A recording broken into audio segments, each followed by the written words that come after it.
이 나옴이라는 이름은요, 나의 기쁨이라는 뜻이에요. 나의 기쁨. 그냥 쉽게 얘기하면 기쁨이라는 뜻이에요. 나오미. 나오미라는 사람이 태어났을 때 부모님들이 기뻐했구나. 기쁨이라는 뜻의 이름을 지어줍니다. 그런데 이 나오미가 자신을 이제부터 나오미라 부르지 말라 이렇게 이야기를 해요. 고향에 돌아와서 이제부터는 마라라 부르라는 거예요. 마라. 근데 마라는 무슨 뜻이냐면 쓰다 이런 뜻이에요. 쓰다, 괴롭다 이런 뜻이에요. 이제 나는 기쁨이 아니라 괴로운 인생이다. 나는 기쁨의 인생이 아니라 괴로운 인생이 되었다. 그러니 나를 마라라 부르라 이렇게 이제 이야기를 합니다.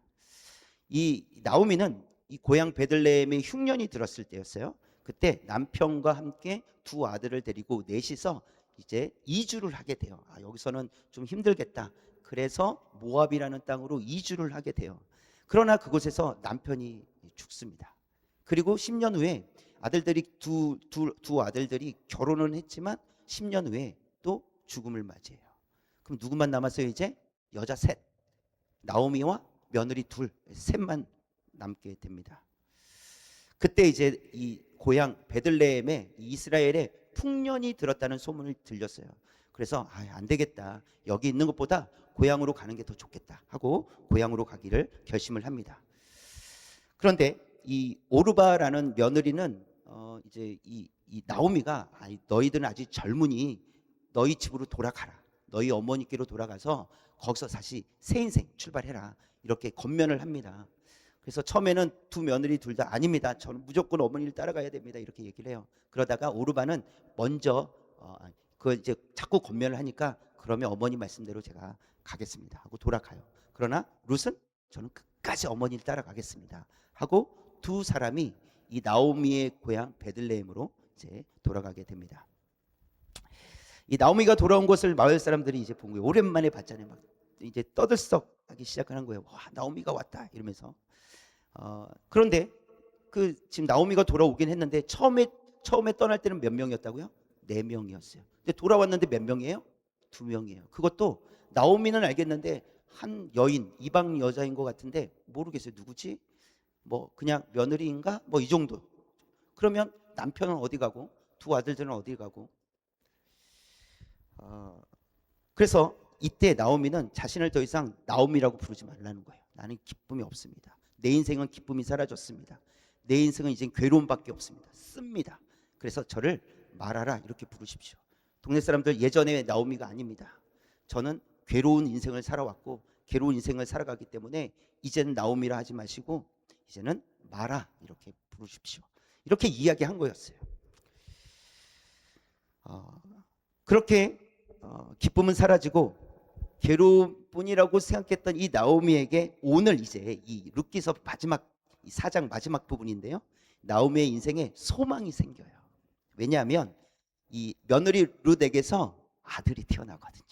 기대하지도 못했어요. 이럴 거라고 생각도 못했어요. 자신은 괴로움이랄 거라고 생각을 했는데 자기 인생은 이제는 쓴 일밖에 안 남았다 이렇게 생각을 했는데 며느리가 아들을 낳을 수 있게 된 거예요. 그래서 다시 기쁨이 됩니다. 여러분, 우리에게는 아직 보이지 않는 일들이 많이 있습니다.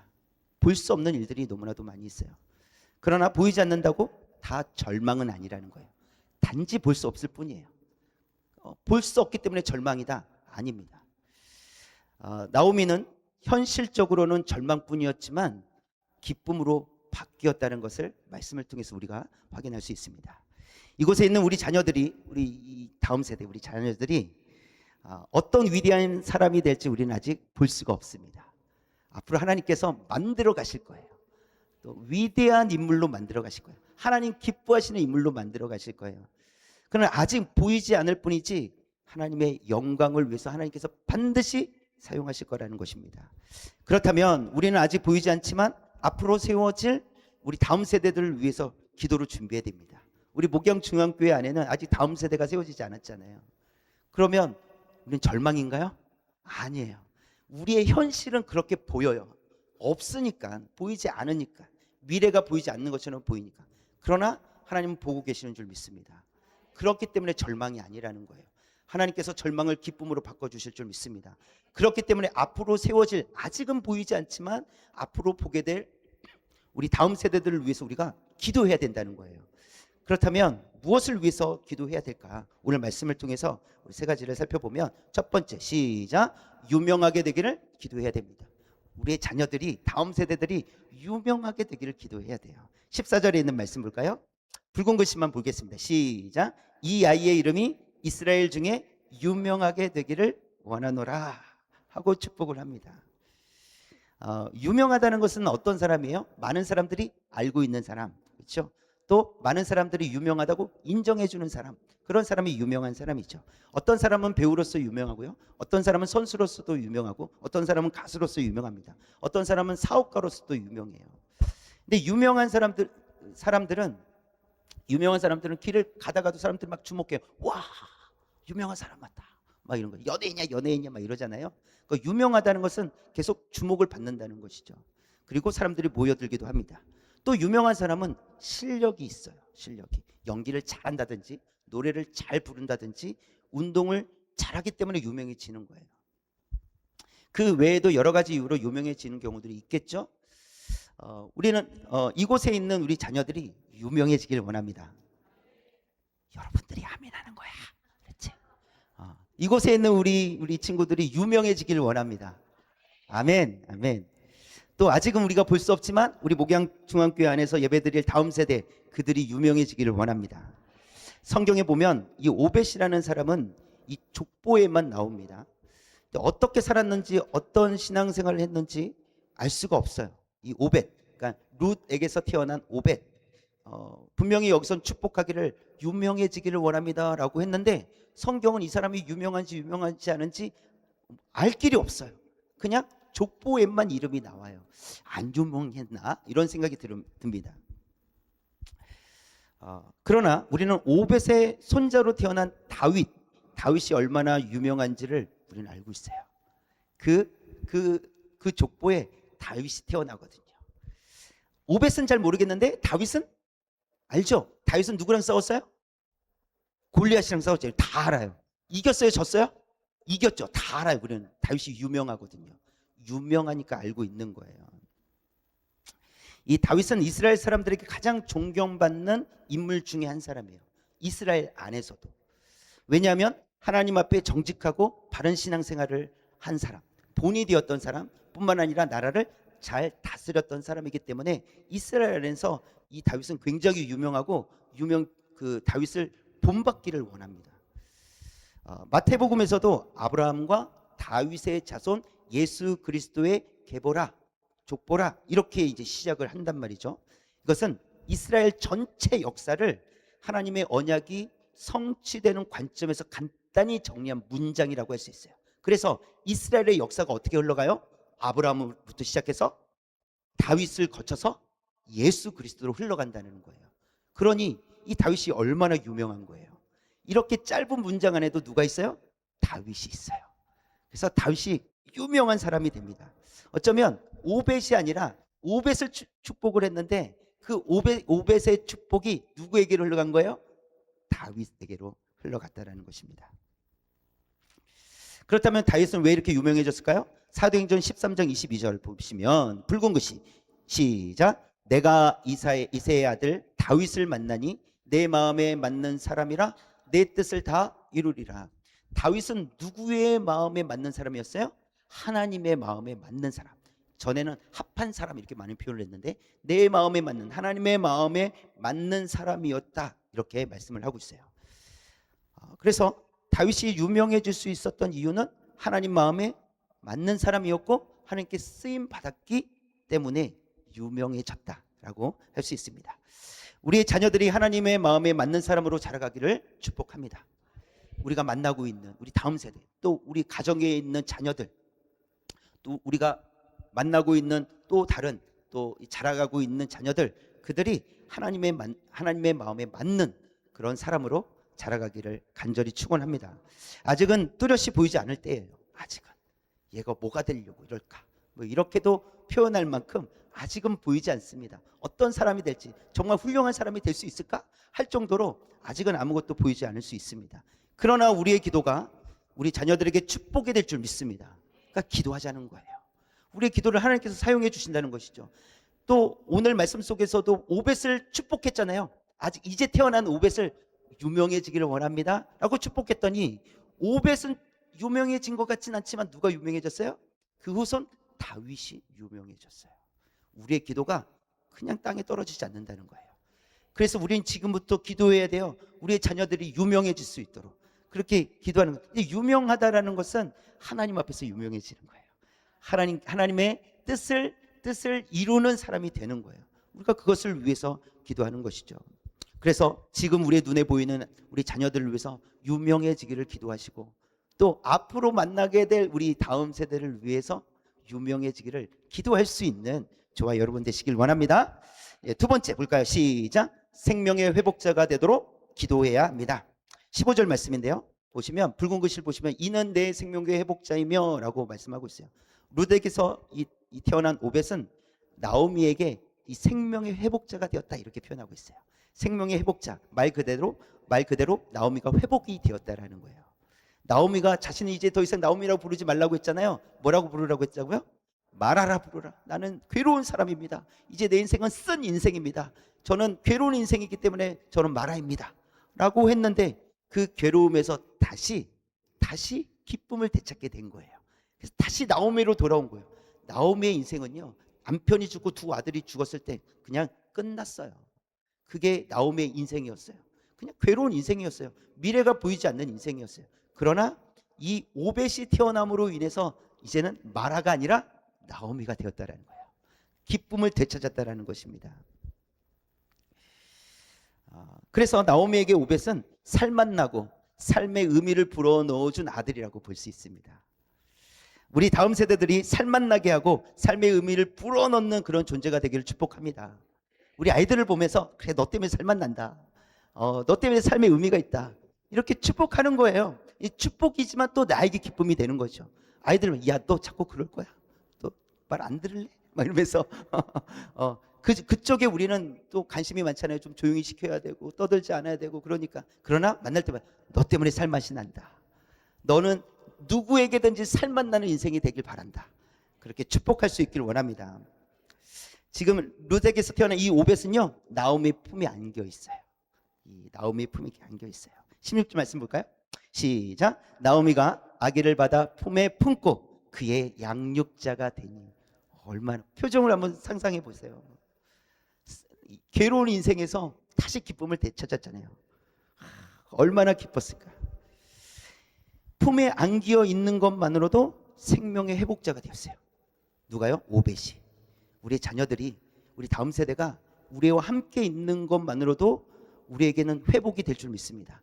그런 은혜를 하나님께서 주시기를 원합니다.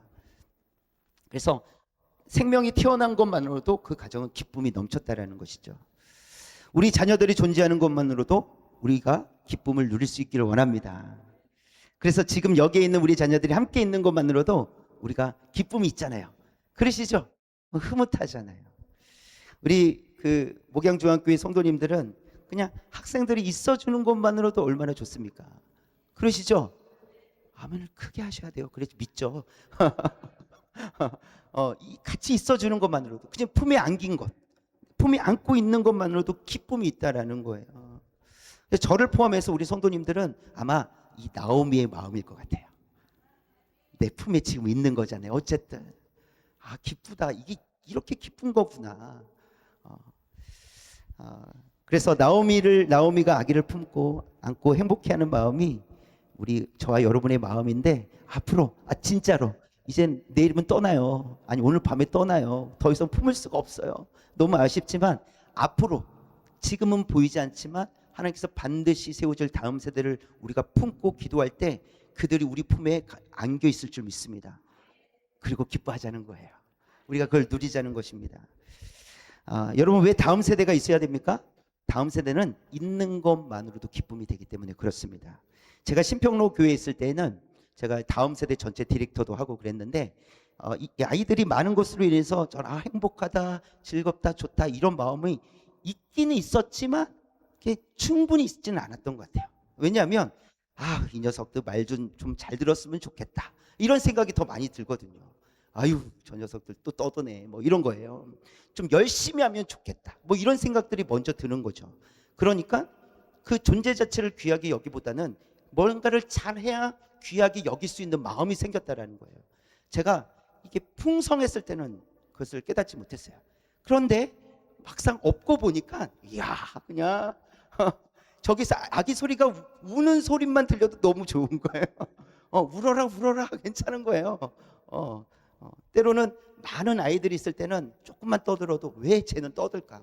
그런데 다른 친구들은 하나도 안 떠드는데 유난히 그 아이가 떠드는데 떠드는 쪽에 신경이 간다는 거예요. 근데 없어 보니까 있는 것 자체가 기쁩니다. 그래서 우리가 기도가 필요합니다. 지금은 눈에 보이지 않지만 앞으로 우리에게 하나님께서 보내주실 줄 믿습니다. 그래서 우리 자녀들이 존재하는 것만으로도 부모에게 또 친구들에게 선생님에게 우리 성도님들에게 기쁨이 될 수 있기를 원합니다. 이곳에 있는 우리 친구들도 여러분들도 존재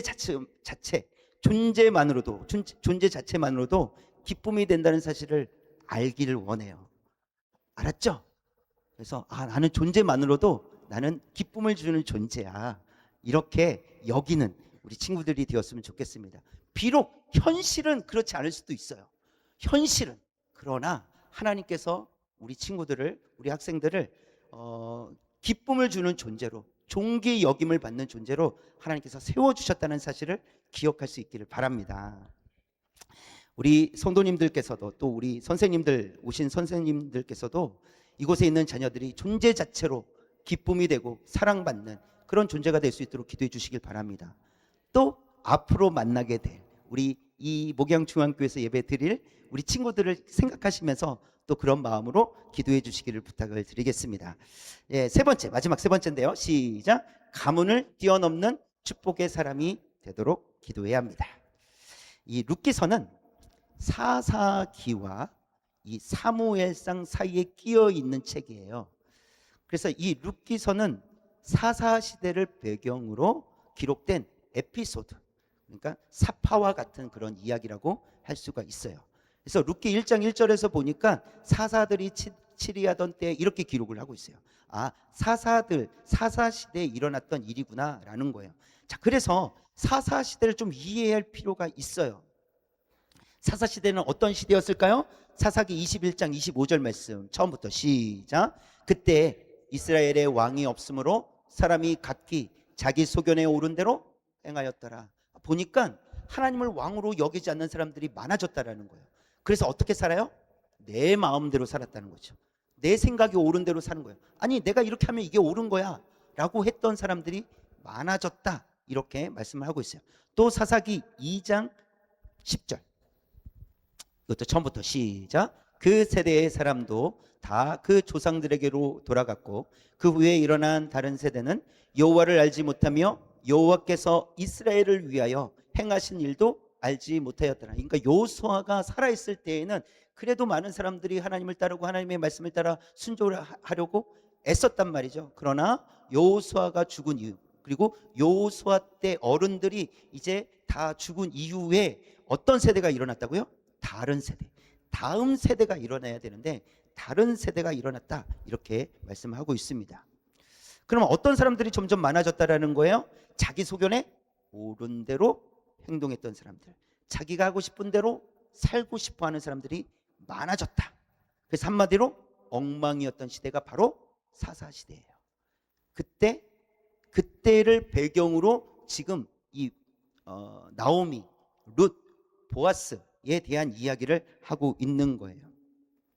그리고 이 사사시대는 이 성경으로 보면 사무엘 상하에까지, 이제 그 시대까지 연결이 됩니다. 그래서 사무엘 상하에서 나오는 인물 중에 가장 크게 세 인물을 뽑을 수 있어요. 첫 번째는 사무엘, 두 번째는 사울, 세 번째는 다윗이에요. 사무엘 상하에 주인공을 뽑으라, 사람 주인공을 뽑으라 그러면 사무엘, 사울, 다윗, 이렇게 들 수가 있습니다. 하나님께서는 사무엘을 통해서 이스라엘의 영적으로 깨우셨어요. 사무엘이 한 일은 이스라엘을 영적으로 깨우는 일이었어요. 그 다음에 사울을 통해서 사람이 원하는 왕은 결국 자기 소견에 옳은 대로 살아갈 수밖에 없다라는 것을 사울을 통해서 보여주세요. 사람이 원하는 왕은 결국 하나님의 말씀에 순종하지 않고 자기가 원하는 대로 살아가는구나를 보여줘요. 그리고 다윗을 통해서는 하나님의 마음에 맞는 사람의 모델이 어떤 사람인지를 보여주세요. 그래서 사실 하나님께서 정말 우리에게 보여주시고자 하는 것은 무엇이었어요? 다윗을 통해서 하나님이 어떤 사람을 기뻐하시냐는 거예요. 그래서 다윗과 같은 하나님의 마음에 맞는 사람을 하나님께서 기뻐하신다는 것을 말씀을 해주십니다. 그래서 22절을 보시면 시작. 오벳은 이새를 낳고 이새는 다윗을 낳았더라. 사사기와 사무엘상 사이에 끼어 있는 이 룻기서를 통해서 앞으로 누가 태어날 거라고 이야기하는 거예요? 다윗이 태어날 거라고 이야기하는 거예요. 왜 다윗을 얘기할까요? 다윗은 하나님의 마음에 맞는 사람이었기 때문에. 그래서 이 룻기서에서 다윗을 이야기하고 있는 거예요. 그리고 이 다윗은 가문의 영광이 될 만큼 이스라엘의 위대한 인물이 됩니다. 그리고 이 가문을 뛰어넘어서 이스라엘을 다스리는, 이스라엘 전체에 영향을 미치는 그런 왕으로서 그 역할을 아주 잘 감당하게 돼요. 우리 자녀들이 가정을 넘어서 우리 친구들에게 더 넓은 세상 속에서 사람들에게 축복의 통로가 될 수 있기를 원합니다. 다윗이 가정을 넘어서, 가문을 넘어서 이스라엘 전체 유익을 끼치는 그런 사람이 된 것처럼 우리의 자녀들이 가정 안에서만 사랑받는 거, 교회 안에서만 사랑받는 우리의 학생들이 아니라, 자녀들이 아니라 교회 밖에서, 가정 밖에서 영향을 끼치는 그런 자녀들이 될 수 있도록 우리의 기도가 필요하다라는 거예요. 가문을 넘어선 하나님의 축복을, 또 하나님의 사랑을, 축복의 통로로서의 삶을 살아갈 수 있도록 우리가 기도해야 된다는 것입니다. 그래서 이곳에 있는 우리 다음 세대를 위해서, 우리 학생들을 위해서 축복의 사람이 될 수 있도록, 축복의 통로가 될 수 있도록 기도해 주시고, 또 앞으로 예배 드릴 우리 다음 세대를 기억하시면서 좀 기대하시면서 그들이 축복의 사람이 되게 하여 주옵소서. 그렇게 또 기도하며 나아갈 수 있기를 원합니다. 여러분, 사사시대와 같은 엉망인 시대 속에서 하나님이 다윗을 찾으셨잖아요. 이 시대에 정말 하나님의 마음에 맞는 그런 자녀를 우리가 만나고 있는, 우리와 함께 예배드리고 있는 그 자녀들 가운데서 하나님께서 찾으실 수 있기를, 우리가 오늘 이 시간 우리 자녀들을 위해서, 앞으로 만나게 될 우리 다음 세대를 위해서 기도하는 그런 귀한 시간이 되기를 주님의 이름으로 축원합니다.